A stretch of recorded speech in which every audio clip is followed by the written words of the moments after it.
Good day mga boss! Welcome po sa ating channel, Math Tutorials TV. In this video, we are going to discuss how to solve system of linear equations by substitution method. Are you ready? Let us start!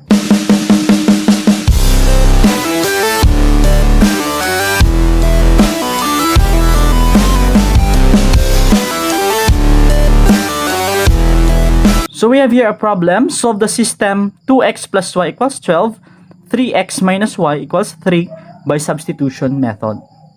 So there are 4 steps in solving system of linear equations by substitution method.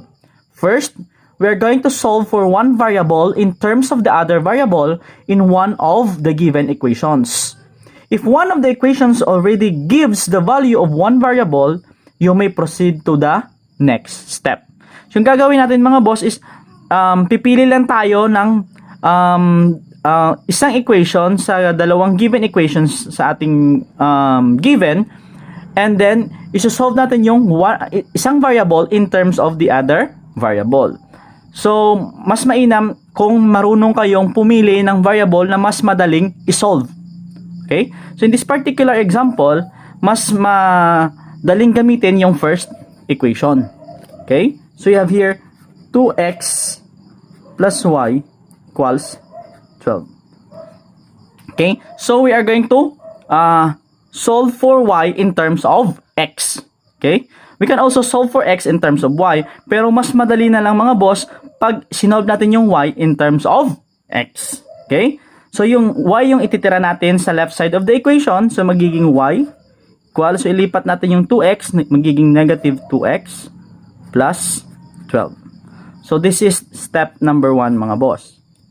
Okay? Then, the next step, we are going to substitute the value of the variable found in the first step of the second equation or sa equation na ginamit natin to the other equation. So, since etong y na to is nanggaling sa first equation, so, eto na yung value ng y. So, y is equal to negative 2x plus 12. So, isa-substitute natin yung value ng y sa other equation. So, hindi natin gagamitin muna yung first equation kasi dito nang galing yung equation natin na y is equal to negative 2x plus 12. So, sa other equation natin siya gamitin. So, we are going to use the second equation. 3x minus y equals 3. So, isa-substitute natin dyan mga boss yung value ng y.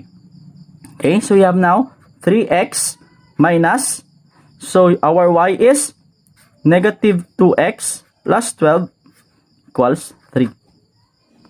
Okay, so next, we're going to evaluate. We have 3x, so negative 2x is positive 2x, negative of positive 12 is negative 12 equals 3.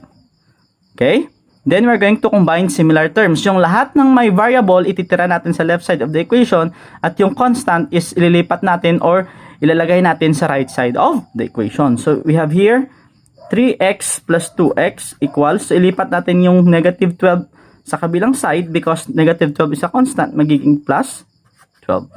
So, we have a 3x plus 2x, combining now the similar terms, we have 5x. 3 plus 12, that is 15. So, in order to solve for x, we divide both sides by 5, applying the MPE. So, therefore, x is equal to 3. Okay, mga boss? And then, we are going to, since nakuha na natin yung value ng x, so, hanapin na lang natin yung value ng y. So, then we are going to substitute the value of x in any of the two equations given. Okay? Pero mas madali na lang mga boss pag itong equation natin na ginamit sa or nakuha sa step 1 yung gagamitin natin. Kasi itong equation na to is nanggaling naman sa equation 1. So dito na lang natin isa-substitute. Okay? So we're going to substitute x sa y equals negative 2x plus 12. So we have y equals negative 2 times, so yung x natin is 3 plus 12. Okay? So we have y equals negative 2 times 3 is negative 6 plus 12. That gives us y is equal to 6. So therefore, the values of x and y are 3 and 6 respectively. Okay? So our last step mga boss, so this is step number 3. So our last step, step number 4, is we're going to check if our answers are correct. So by checking, so substitute natin yung value ng x at y sa ating linear sa ating equations.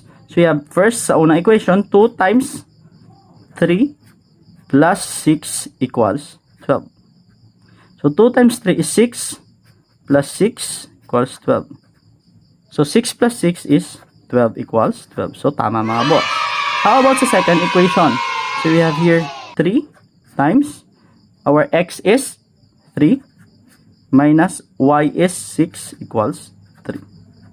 So this is 9, okay, minus 6 equals 3, and 3 is equal to 3. Tama mga boss.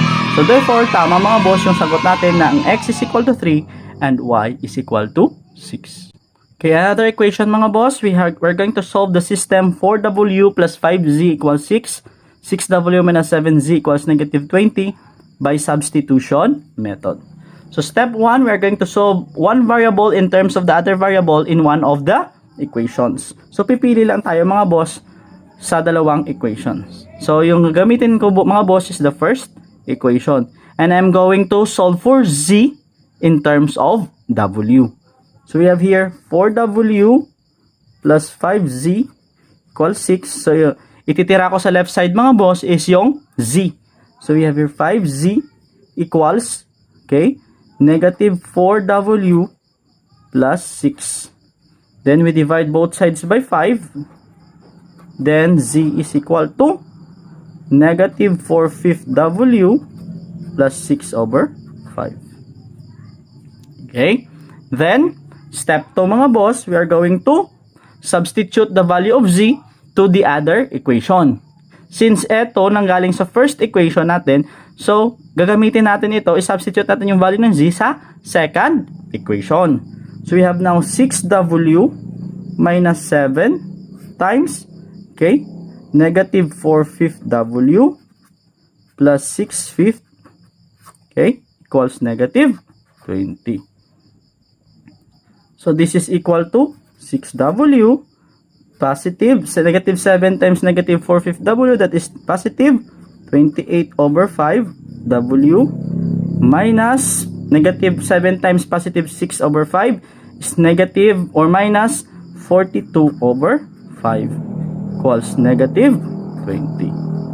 Okay? So yung gagawin na natin mga boss, multiply natin yung whole equation by 5, okay, para ma-eliminate yung denominator na 5. So this is now 5 times 6w, that is 30w, plus 28 over 5w times 5. So makancel yung 5. The answer is 28w. Negative 42 over 5 times 5. Cancel yung 5. Yung matira is negative 42. Negative 20 times 5. That is negative 100. Okay? Next, solving now for w. Lahat ng constant ilagay natin sa right side of the equation at lahat ng may variable sa left side. So, eto matitira dito yung 30w at saka 28w. Ilipat natin yung constant na negative 42 sa kabilang side. That is now positive 42. So, this is now 30w plus 28w. That is 58w. Is equal to negative 100 plus 42. That is negative 58. Okay? So, divide both sides by 58 to solve for w. So the answer of w is negative 1. Okay. So w is negative 1. Next, step number 3 tayo mga boss. Okay, substitute natin itong value ng w na negative 1 sa nakuha nating equation sa step 1 kanina mga boss. So we have here z. Okay, by the way, pwede nyo din itong gamitin sa dalawang original equations. I-substitute nyo yung w to get the value of z. Pwede din ito. Kasi ito mga boss is nanggaling din sa first equation. So, walang problema pag ginamit natin ito. Okay, so you have negative 4/5 times negative 1.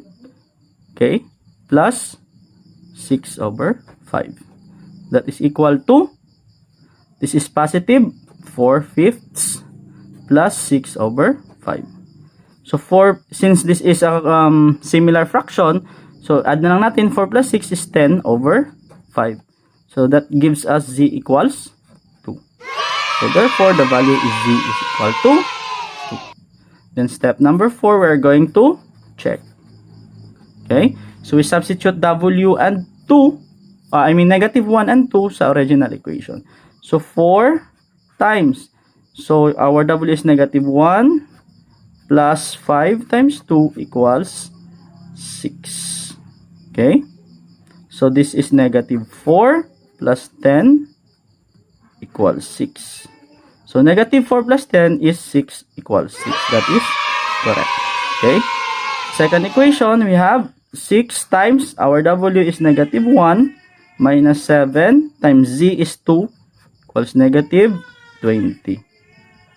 Okay? Then we have negative 6. Negative 7 times 2, that is negative 14 equals negative 20. Negative 6 minus 14, that gives us negative 20 is equal to negative 20. So, tama mga boss. So, I hope may natutunan kayo sa ating bagong video. Thank you for subscribing. Thank you for supporting our channel. And God bless.